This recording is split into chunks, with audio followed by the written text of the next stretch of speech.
j'habite à 20 km du site d'ITER, hein, et c'est là que les gens m'ont dit, au mois de juin, il y a une enquête publique qui va avoir lieu, ça va durer un mois et demi, etc. Donc en plein été, comme ça. Hein. Et ma foi, je suis entré dans cette histoire-là, et mes vacances d'été sont complètement passées à l'as. C'est-à-dire qu'il y a une semaine, avec ma femme, on a pris 4 jours de vacances, c'est les premiers depuis le mois de mars. Hein. J'ai pas décollé de cette histoire-là pendant des mois. Pourquoi? Parce que j'ai estimé que c'était un devoir. Il fallait absolument, j'avais des compétences, j'étais capable de comprendre et d'expliquer, il fallait que je le fasse. Franchement, j'ai pas pris ça comme une partie de plaisir. Hein. Donc, c'était enquête publique. Qu'est-ce que c'est qu'une enquête publique? Je rappelle ça très brièvement. Il y a un projet quelconque qui est fait par une municipalité. À ce moment-là, le préfet du département, en l'occurrence le préfet des Bouches-du-Rhône, nomme une commission d'enquête, à l'occurrence de 7 personnes, qui ne sont pas des spécialistes du tout de la question, qui sont des sages, quoi, disons. André Grégoire, président de la commission, est un ancien de la Cour des comptes, c'était retraité, quoi. Bon. Et à ce moment-là, ces gens-là mettent à disposition des gens concernés, c'est-à-dire des municipalités les plus proches. Et pour ITER, c'était dans un rayon de 15 km. Alors c'est vrai qu'on pourrait se dire, mais alors les Aixois, clairement ils ont réagi. Les Aixois, ils sont en dehors, ils sont beaucoup plus loin. Et Pertuis, c'est 20 km. Donc même Pertuis, où j'habite, n'était pas concerné. 15 km, mais c'est 4 ou 5 villages, quoi. C'est rien du tout. Donc dans ces villages, en plein mois de juin-juillet, en plein été, on mettait un dossier technique à disposition des gens, avec un petit cahier d'écolier où les gens pouvaient mettre leurs petites remarques. Hein. Alors moi je me suis pointé là-bas, j'ai été reçu, mais imaginez le nombre de gens qui sont venus, c'est rien quoi. Si je n'étais pas venu mettre mon nez là-dedans, ce serait passé comme une lettre à la poste, il n'y aurait rien eu, ce serait passé complètement inaperçu quoi. Bon, alors à ce moment-là, Monsieur André Grégoire, le président de la commission, met devant moi sur une énorme table les dossiers, épais comme ça, 7000 pages de dossiers. Autrement dit, ces 7000 pages de dossiers techniques sont mis à disposition de qui veut pendant 6 semaines.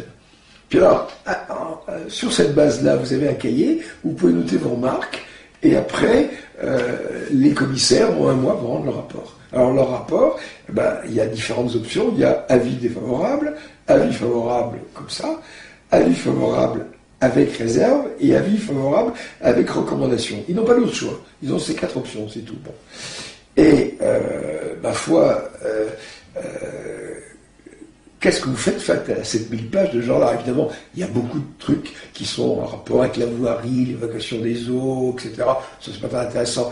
Moi, je me suis intéressé à la présentation de l'aspect scientifique et technique d'ITER. Là, j'ai trouvé un truc squelettique.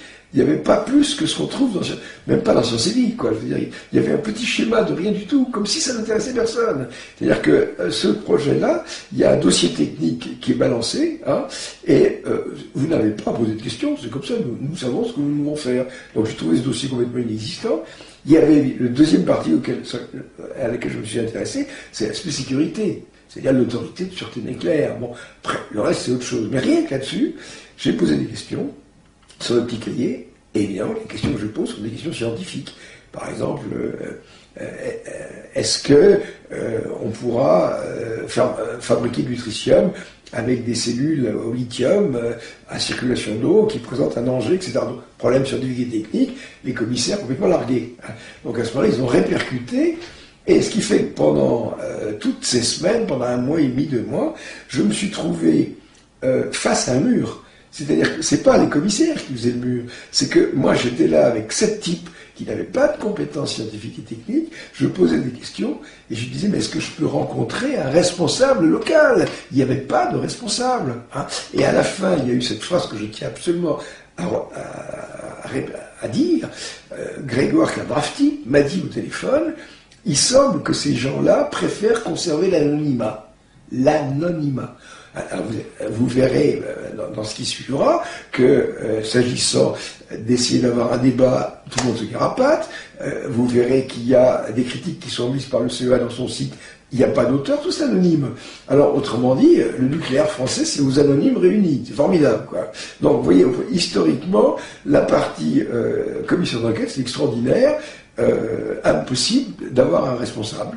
Et donc j'ai des braves gars qui sont anciens profs de fac, anciens commandants en seconde sous-marin, enfin bon, des types qui sont niveau sciences et vie, quoi, c'est tout. Bon, alors, même à la fin, Grégoire m'a dit, de Garas, je me suis dit, j'ai dit, mais est-ce que la solution, ce serait pas d'organiser un débat entre Jean-Pierre Petit et les responsables scientifiques d'ITER dans l'amphi de Cadarache? Il y a un grand amphi, 500 places, où on peut vraiment mettre du monde.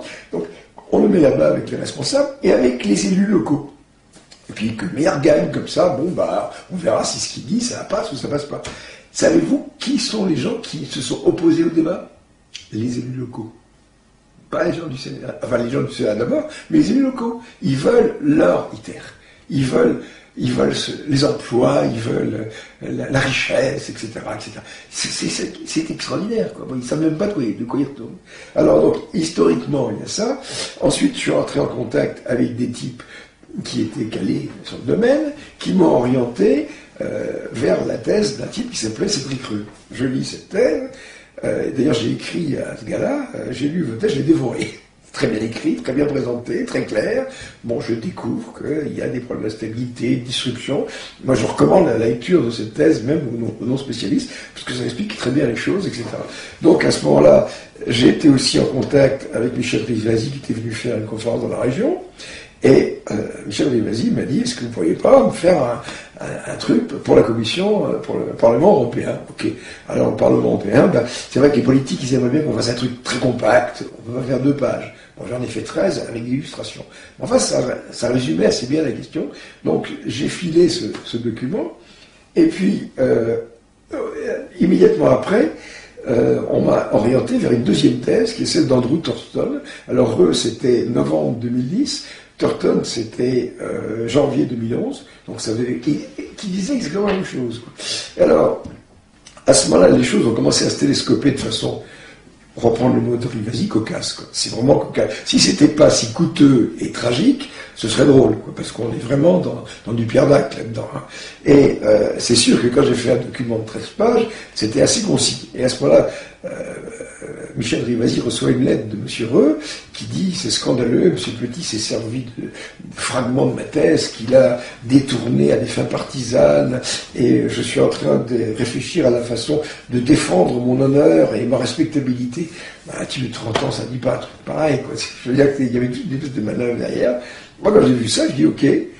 Le dossier de 13 pages, il s'est transformé en un dossier de 113 pages. Alors, il n'y a qu'à mettre l'adresse sur le site, hein, un dossier de 113 pages. Et là-dedans, je cite 880 lignes de la thèse de Reux. Alors, c'est pas la thèse entière, mais je crois que ça doit être un bon tiers, quoi, c'est tout. Donc, à ce moment-là, quand il y a 880 lignes d'un texte, on peut pas dire qu'on cite des extraits sélectionnés à dessein, quoi, hein. Donc, en citant ces trucs-là, dans ce texte, d'ailleurs, vous verrez, tout le temps, je dis, et maintenant, redonnons la parole à M. Reux. Donc, l'idée que Reux puisse me rencontrer en me disant c'est scandaleux, vous avez pris des fragments de ma thèse, c'était le ridicule assuré, complet. Bon. Alors ensuite, Reux cherche à rencontrer Rivasi, et elle lui dit ok, à ce moment-là, il lui file une adresse, hein. Ça nous ramène à la vidéo qui a été diffusée sur Enquête et Débat, c'est extraordinaire, hein, bon.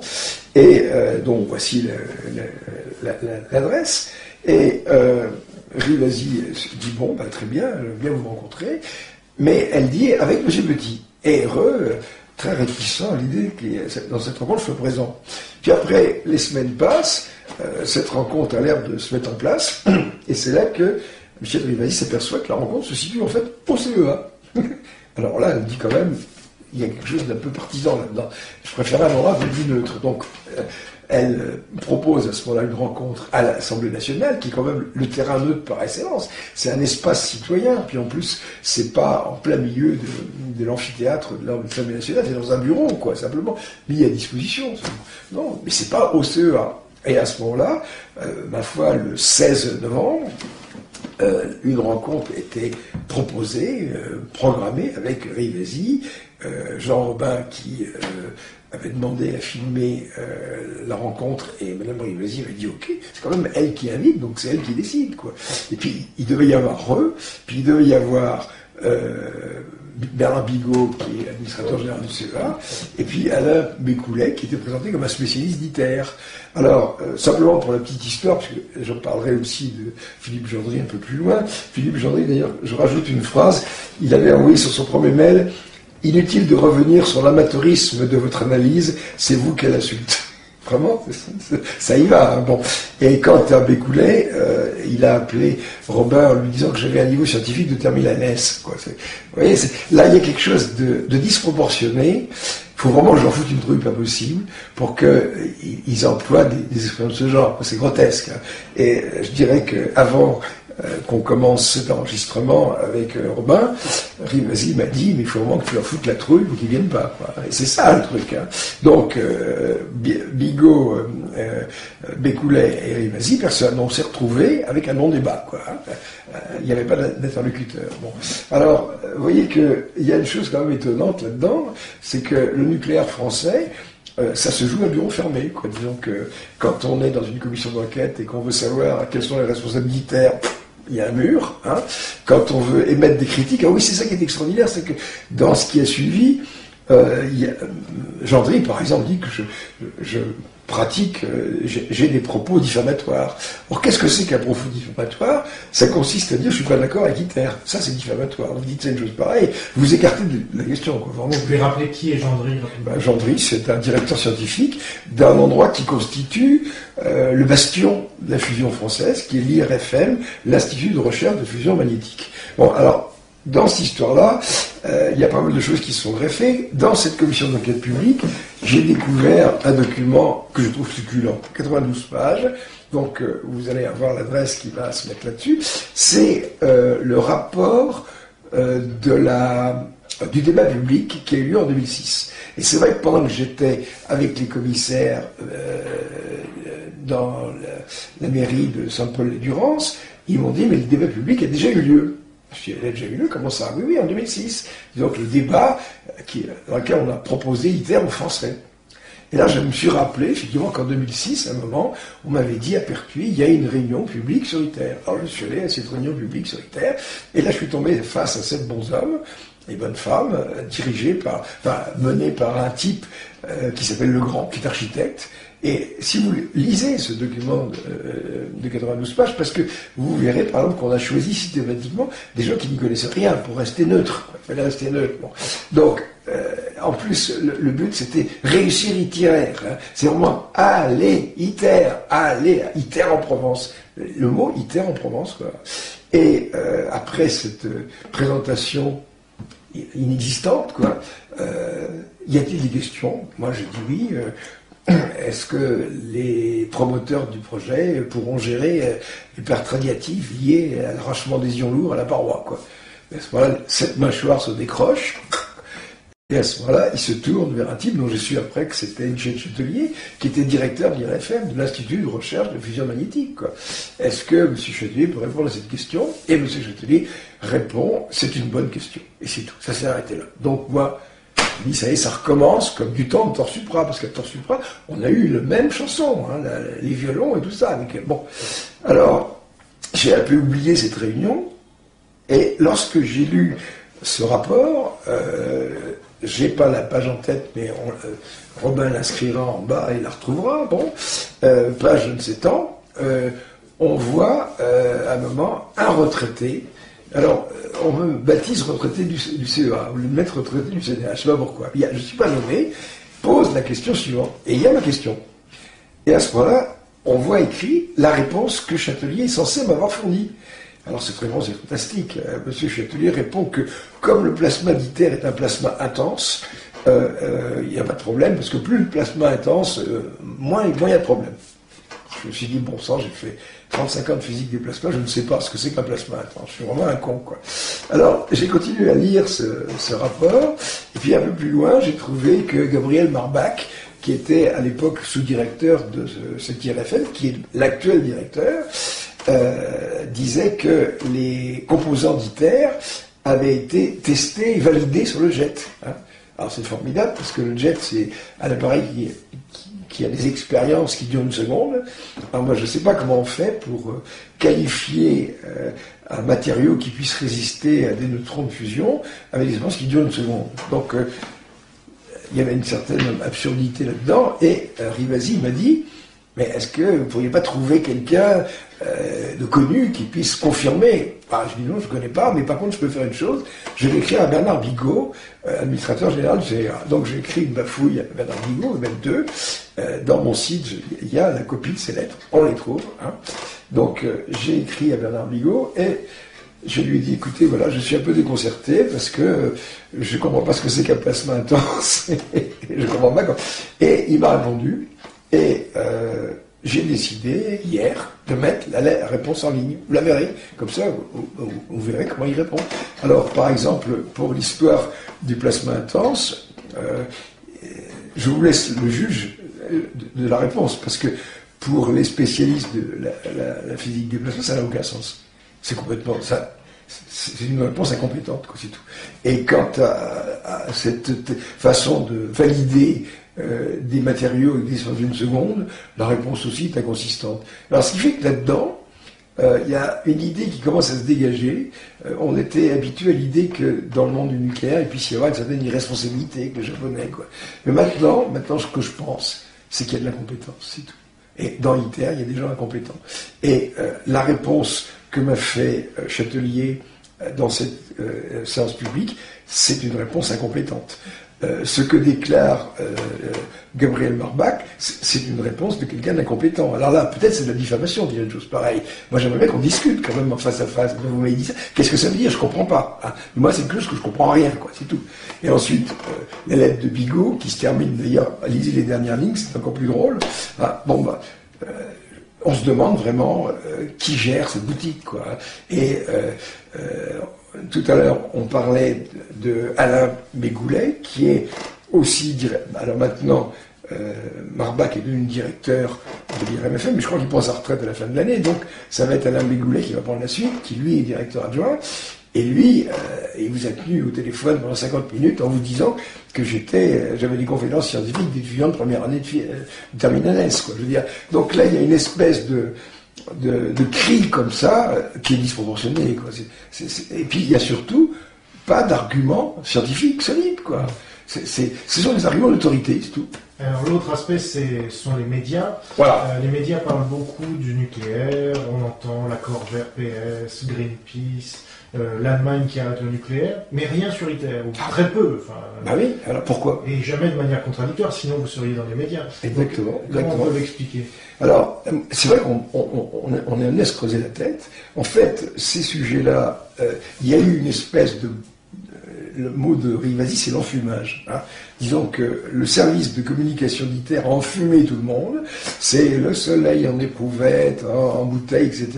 C'est extraordinaire. À chaque fois j'ai entendu un face-à-face entre Philippe Clessas, là, qui est directeur du service de communication, et puis il y avait Brom comme contradicteur, et il disait, avec ITER, on a décidé d'essayer de mettre l'énergie du soleil dans une bouteille. Il reprend. Et en fait, on a l'impression que ces gens-là, c'est tout ce qu'ils savent, quoi. Et c'est tout ce qu'ils savent, c'est tout ce que le public sait, et c'est tout ce que les journalistes savent. C'est-à-dire que lorsque Rivasi s'est adressé au Monde, lorsqu'elle s'est adressée au Canard enchaîné, le Canard enchaîné a sorti des trucs assez pertinents sur le surgénérateur, sur le PR et tout ça, ça cartonne. Mais alors sur ITER, pas de compétences. Ensuite, autre chose, il y a les médias, les journalistes scientifiques, ils connaissent que dalle, pas de problème. Et alors, les scientifiques eux-mêmes, il y a des scientifiques qui sont qui investissent pour... ils sont pas anti-nucléaires, mais ils alertent sur les dangers du nucléaire. Et ce sont des gens qui ont été profs au Collège de France, il y avait des prix Nobel, des gens... Mais ce sont des gens qui connaissent la fission et pas la fusion. Et c'est deux mondes complètement différents. La fission, c'est des éléments fissiles qui sont solides, avec de l'eau. C'est pas le même milieu. Tandis que ITER, c'est un plasma. En plus, il y a un champ magnétique, c'est de la MHD. Alors, il se trouve que moi, les plasmas, la MHD se connaissaient. Donc, j'ai pu rentrer là-dedans assez facilement. Mais les autres scientifiques non plus. Est-ce qu'il n'y a pas la raison que ITER est un projet international, donc c'est des intérêts encore plus importants? J'ai pas de réponse toute faite à cette question. Je ne comprends pas pourquoi il y a un silence comme ça. Et la Provence aussi. Alors, le truc, par exemple, c'est que quand j'ai eu la thèse de Reux en main, j'ai couru chez André Grégoire. Je lui ai dit, regardez, je découvre, moi, les disruptions. Qui est André Grégoire? Le président de la commission d'enquête publique. Ils étaient prêts de rendre leur rapport, quoi. C'était à quelques jours près, quoi. J'ai dit, écoutez, attention, vous allez rendre un rapport. Et ils ont rendu un rapport avec avis favorable, avec recommandation. Et non pas avec réserve. Avec réserve, ça aurait suspendu le projet. Donc, ils ont choisi de rendre un rapport avec des recommandations du genre attention, faites attention, etc. Et moi j'ai dit à Grégoire, vous avez pris une responsabilité si ce truc-là continue et se développe vis-à-vis de vos enfants et de vos petits-enfants. Vous avez mis en route une machinerie, vous n'avez pas osé vous y opposer, quoi. Et en fait, c'est vrai qu'après dans la presse il s'est exprimé, on n'a pas eu assez de temps. Je veux dire, même ces 7 commissaires, ils ont été pris dans un tourbillon qui a duré 6 semaines. Je veux dire, on ne peut pas voir clair dans une histoire pareille. Et je me rappelle à un moment, il a eu cette phrase en disant « Ils auront 5 ans pour résoudre le problème de disruption ». Mais ça fait 30 ans qu'on ne les résout pas. D'où c'est ça, un truc pareil? Bon, ma foi, quand il est interviewé, il s'appuie sur le deuxième cran, parce qu'après la décision de la commission d'enquête, il y a la décision de l'autorité de sûreté nucléaire. C'est elle qui va donner le feu vert. Et si l'autorité de sûreté nucléaire dit OK, à ce moment-là, le préfet délivre un avis et le projet est déclaré d'autorité publique. Et là, à ce moment-là, bon, il est déjà démarré, on coule déjà de béton, etc. Mais une fois qu'il y a le projet d'autorité d'intérêt public, c'est fini, c'est le boulevard. Bon, on remarque une chose, c'est que l'ASN, l'autorité de sûreté nucléaire, elle a différé sa décision au mois de février. Alors que normalement, je veux dire que la décision de la commission d'enquête publique, c'était sur juillet, et l'ASN, c'était août. Puis c'était fini, quoi. Le problème était réglé. Ce serait passé comme une lettre à la poste si je ne m'étais pas mis au milieu, quoi, c'est tout. Et est-ce qu'un média local comme la Provence a réagi? Alors bon, quand j'ai eu la thèse de Reux, je suis monté à 20 ou 30 km de chez moi, à Manosque, où il y a le siège de l'antenne régionale de la Provence. Et là, j'ai rencontré un journaliste qui était déjà venu à des réunions et qui s'appelle Damien Foissard. Et je lui ai dit, écoutez, il y a un problème, je lui ai fait une copie de la thèse. Je lui ai amené, j'ai dit, écoutez, voilà ce document, je suis prêt à vous l'expliquer, il y a un grave problème derrière tout ça. Et, ma foi, il n'a pas réagi. Dans un article précédent, il avait titré « Les antinucléaires tirent leur dernière cartouche ». Ça prouve vraiment qu'ils s'en foutent, quoi. Et là, je l'ai relancé au téléphone, il m'a dit « Je ferai un article quand la commission d'enquête publique aura rendu son avis ». Elle a rendu son avis, il n'a pas fait d'article. Simplement, si vous regardez la Provence de la semaine dernière, vous verrez des photos avec le camion qui amène ceci, on commence à construire un amphi, etc. Il faut une sorte de compte-rendu, de journal, des choses comme ça. Mais les véritables problèmes, ils ne les avaient pas faits. Je ne sais plus quoi faire, quoi. Je veux dire qu'à un moment, un parlementaire... Parce qu'il faut se rendre compte d'une chose, c'est qu'au point de vue des élus, ils sont tous pourritaires à 100%. Et vous avez une entité qui est conseiller régional, majoritairement ils sont pour. Il y a un type du conseil régional qui, lui, a compris, qui a suivi ces trucs-là, mais il est complètement minoritaire, vous voyez, c'est terrible. Et dans le Parlement européen, ils sont ni minoritaires ni majoritaires, ils ne connaissent rien. Et comme dit Rivasi dans l'interview qui a été diffusée hier, ma foi, ils prennent des décisions sur un sujet, ils ne le connaissent pas, ils n'ont pas envie de le connaître. Voilà. Mais justement, est-ce que les écolos eux-mêmes sont pas plus focalisés sur le nucléaire Alors ça c'est intéressant, parce que les écolos, qu'est-ce qui s'est passé? Quand il y a eu cette commission d'enquête publique, j'ai remis de très braves gens, quoi. Il y a une association médiane, une association adorable, quoi. Bon, ils sont venus avec une pétition, avec des signatures. Bon, du genre, on est contre, mais contre. Comme ça. Alors, vous savez, qu'est-ce que ça fait 100, 200 signatures? Tout le monde s'en fout, quoi. Bon. Et à côté de ça, ça m'a aussi permis de connaître des antinucléaires, comment dire, historiques, quoi. Des gens qui avaient participé à des bagarres à Crémalville pour le surgénérateur, qui avaient pris des coups de matraque. Vous savez qu'il y a eu un mort là-bas. Michelon a été tué, etc. C'est pas rien. Vous avez des gens qui s'enchaînent au voie de chemin de fer, etc. Bon. Et c'est vrai que là, moi je l'ai déjà dit, je crois, mais j'ai envie de le redire, c'est que quand je me suis trouvé immergé dans cette histoire-là, j'ai éprouvé un certain sentiment de honte, parce que nous, scientifiques, nous pouvons réellement faire quelque chose, nous pouvons vraiment croiser le fer avec tous ces nucléocrates qui nous emmènent à la catastrophe. Il n'y a que nous qui pouvons le faire. Bon. Et ben, au lieu de ça, ben, vous avez les antinucléaires qui, eux, prennent des grenades lacrymogènes sur le coin de la figure. Mais au point de vue scientifique, ils ne connaissent rien. Il y en a un qui m'a dit, ITER, c'est pas dangereux, puisque si ça explose, la réaction nucléaire s'arrête. Je dis non, mais il faut que je vous explique tout ça. Et puis il y a un truc, c'est que dans ce monde de l'antinucléaire, vous avez le réseau Sortir du nucléaire, qui regroupe 900 associations. Eh bien, allez voir sur ce réseau, cherchez la mention de la vidéo avec Rivasi, vous ne la trouverez pas. Cherchez les 32 pages du dossier qu'on avait mis en ligne dessus là-dessus il y a des mois, il est introuvable. Je veux dire que là, je comprends pas, j'ai pas d'explication, quoi. Je veux dire que... Et ben joli, j'ai essayé, j'ai fait tout mon possible pour essayer de la joindre. Qu'est-ce que vous voulez ces gens, je veux dire que il y a une chose, c'est qu'ils n'ont pas de conseillers scientifiques. Par exemple, les écolos, je prends l'exemple de Hulot, par exemple, il avait autour de lui quoi? Des environnementalistes, des biologistes, des gens spécialisés dans l'environnement, l'impact sur la mer, les végétaux, etc. Mais les physiciens, non, il n'y a pas de physicien. Ou alors un physicien qui chantait la gloire du nucléaire, quoi. Maintenant, je crois qu'il a un peu baissé les bras, quoi. Alors, je crois que là-dedans, on a évoqué un petit peu l'essentiel, mais en ce moment, on est en train de rédiger un livre avec Rivasi, hein, pas de problème.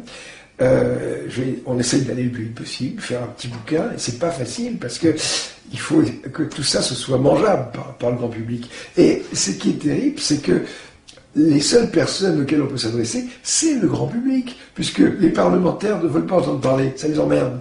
Les écolos, c'est pas leur tasse de thé, quoi. Ils manifestent, c'est un peu complémentaire et tout ça. Les scientifiques, eh ben, ils sont pas au courant. Et ceux qui sont investis dans des trucs sur la fission, ils disent non, en plus, on va pas s'occuper de la fusion, c'est trop compliqué. Donc, dans cette histoire-là, je suis tout seul. Je suis évidemment le porte-parole de tous ces braves gens qui sont bâillonnés. Hein. Et ils sont bâillonnés parce que, je crois que je cite ça dans la vidéo que vous verrez plus loin, il y a un type de l'IRFM qui croyait que j'étais au CNRS et qui disait mais je vais avertir la commission pour que vous soyez mis au pas. Ça vous explique qu'il y a une main de fer qui s'apprête à étrangler le premier type qui parle.